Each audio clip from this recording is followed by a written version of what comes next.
Okay, so I'm not going to post this one on Instagram. I'm just going to put this on the YouTube channel. This is part of my series of father's advice to a son.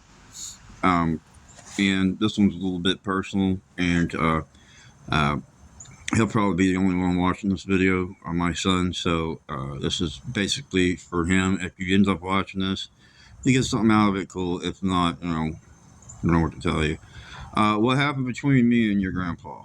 Um, your grandpa and I really never got along that well, even when I was growing up. Unfortunately, um, um, I was. I'm trying to say this as politely as I can. I wasn't raised in a way that was optimal for a child to be raised in. Things were a little bit tougher than they should have been. I guess that's the diplomatic way of saying it.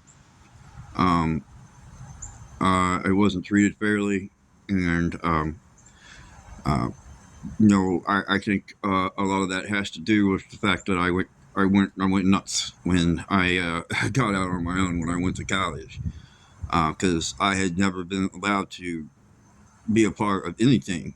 So I kind of just went crazy. As a PK, I was under strict rule and couldn't really do anything. Couldn't hardly have friends. Couldn't go to parties, stuff like that. Couldn't go to the movies. It was a difficult time for me. And then after I got sober and the opportunity came up to live with him and take care of him, I thought in part that it would be it would help me redeem myself. For some of the bad things that I have done. And so I thought this was a great move for both of us. Um, Unfortunately, it didn't work out that way.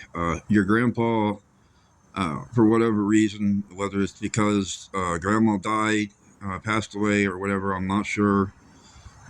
He's not interested in life anymore. He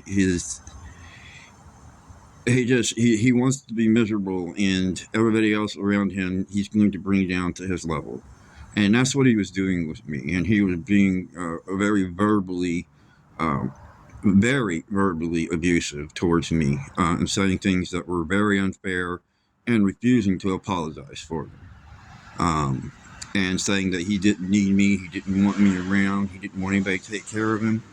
I tried to counsel him that if I were to leave the situation, that he would most likely end up in a nursing home. And he said he didn't care. So I was like, all right. And I finally I got sick of it. He fulfilled his own prophecy. He used to tell this ridiculous story about how two male lions can't be in the same pride together. Now, only one male lion can rule the pride. But if we look at nature, we see uh, all kinds of instances where prides are ruled by two or three or even four males. That was just a personal thing from him. That was what he wanted.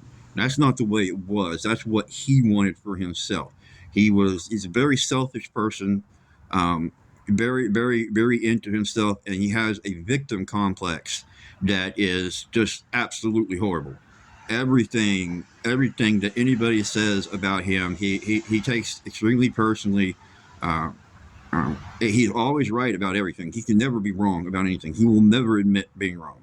He will never do that. The entire time I lived with him, he said some very, very, very nasty things to me. Things you wouldn't expect a pastor to say, an ex-pastor, to his own son, but he did, and I take him seriously. I take him seriously. He meant it. He doesn't like me. He never really did. He likes you a lot better. I think maybe he thought like you would be a second chance to actually have a good kid, um, instead of just having me. So, that's why he liked you so much better. That's why he loves you so much better, and that's fine with me. You're easy to love. I love you very much too. And I hope you continue to have a good relationship with your grandpa.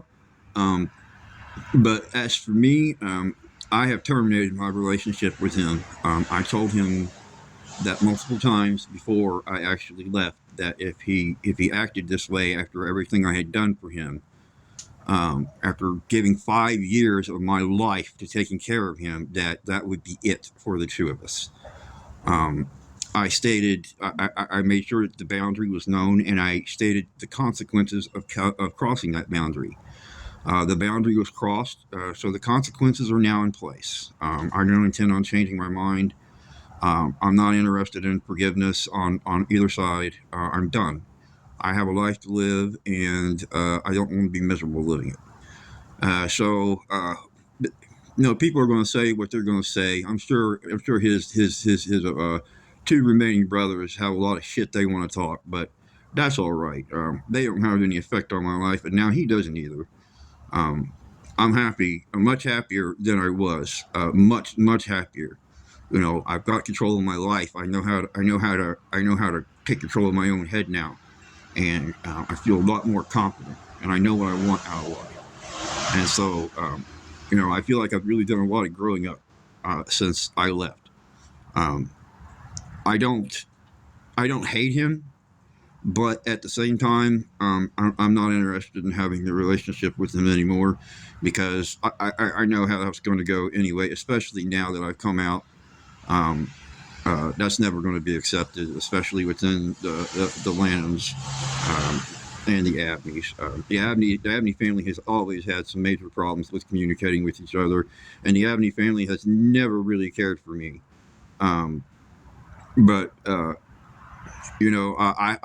hope that even growing up, they didn't want me around because they didn't like my mom. My dad used to tell me about how my grandpa hated my mom all the time.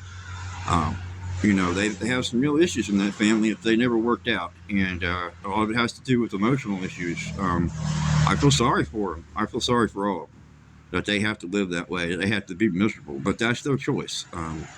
They can bring themselves out of it any time they want, and they've chosen not to. So, um, I hope that Grandpa's life ends up being a full life.